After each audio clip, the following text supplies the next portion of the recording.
Councilmember Elaine Litster, and I have the privilege of sharing with you this evening some beautiful fabric and dress from the country of Ghana in Africa.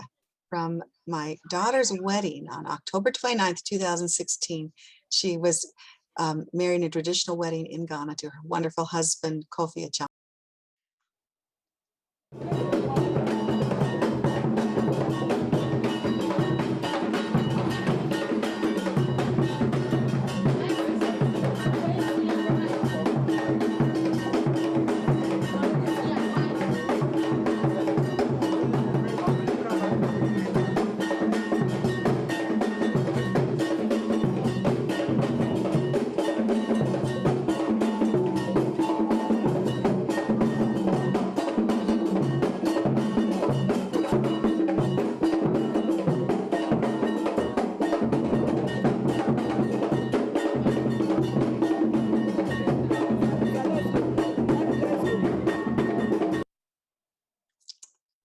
That video, which showed the arrival of my daughter, the bride, was also, we were greeted by some wonderful dancers.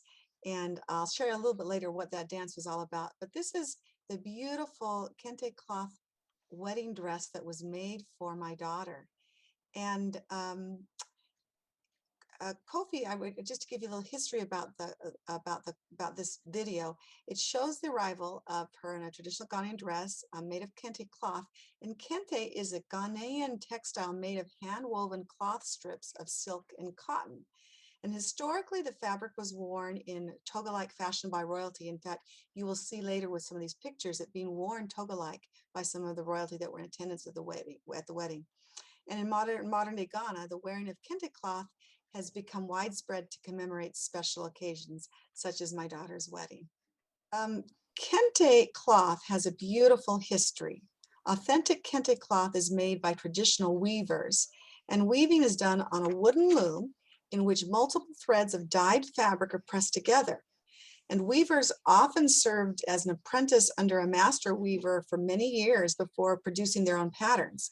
And kente patterns are given a name or a message by the weaver. Here is a picture of the bridal party, and you may notice that I too am wearing a beautiful kente dress that was made for me, and also my husband, who's next to me, is wearing has kente cloth draped over his shoulder. Kofi explained that the literal origins of kente cloth are traced to a hunter going into the forest and observing how a spider wove his web. And then the hunter would return frequently to the same spot to observe the spider. And then he took that knowledge of web construction to make this beautiful kente cloth. And so what it's hard to see, but to appreciate, is that cloth that I'm wearing is beautiful stitched embroidery, heavy fabric with multiple stitching, and all of that design is done with heavy stitching all over it. In attendance at the wedding were what we would basically call royalty.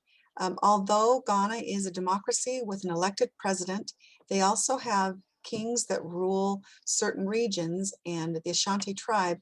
And in attendance at their wedding were two chiefs that report directly to the king. They truly were royalty. And so pictured here, you can see this regal gentleman and his and those who were traveled with him in attendance, in the beautiful kente robe or cloth that he is wearing as well.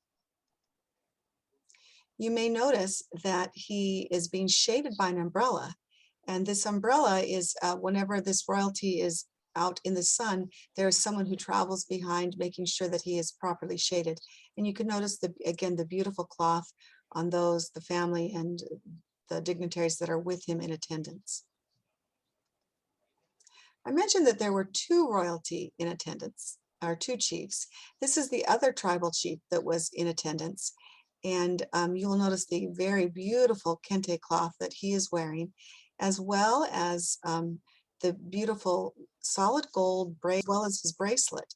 And that beautiful gold is actually traditional to Ghana. In fact, Ghana portion of it was called the Gold Coast. It was actually a British colony called the Gold Coast, where they mined gold before it became the country of Ghana that we know, 1957. And so gold that is part of that beautiful dress that he's wearing. And notice, of course, the beautiful clothing of the women that are with him as well at the table of dignitaries and the other women with him. I want you to notice this also shows the beautiful footwear that is being worn.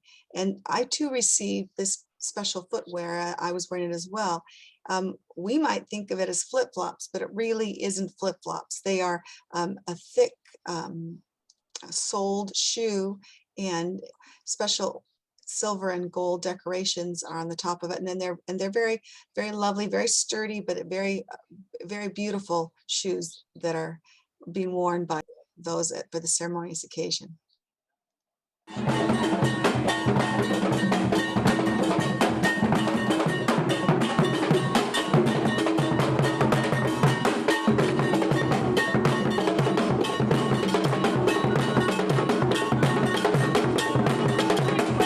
So I just want to say something about that fun video, that drumming video that was just played. And then let me tell you a little bit too about the dancers at the very beginning. Those dancers were also wearing beautiful kente cloth. And something about the dance that they were doing in the beginning as my daughter arrived. And that dance actually came from traditionally, the tradition is that it came from the hunter, again, going to the forest and observing a group of deer and how the deer danced and interacted. And that is actually how the dance formation was learned. And that dance is called the Adwa, which is a beautiful dance that you saw in the beginning. And it was danced to the drumming that you just heard. And cultural drums of different sizes specific to the Khan people are what you saw being played. And it's wonderful celebratory music, wonderful dancing, beautiful tradition. Kofi, who is of the Ashanti tribe, is the dominant tribe among the Akan people, which is what these drums came from. So I leave you with this fun last shot. You can see that it was a happy, joyous occasion, beautiful fashion, a beautiful event.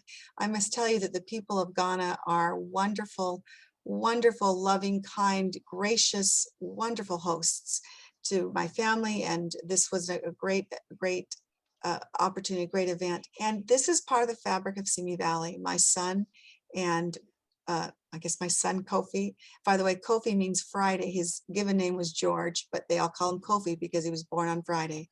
But my daughter Elisa and her husband Kofi have been living in Simi Valley this last year. They're now off back in college, but basically this is part of the fabric that makes Simi Valley so wonderful.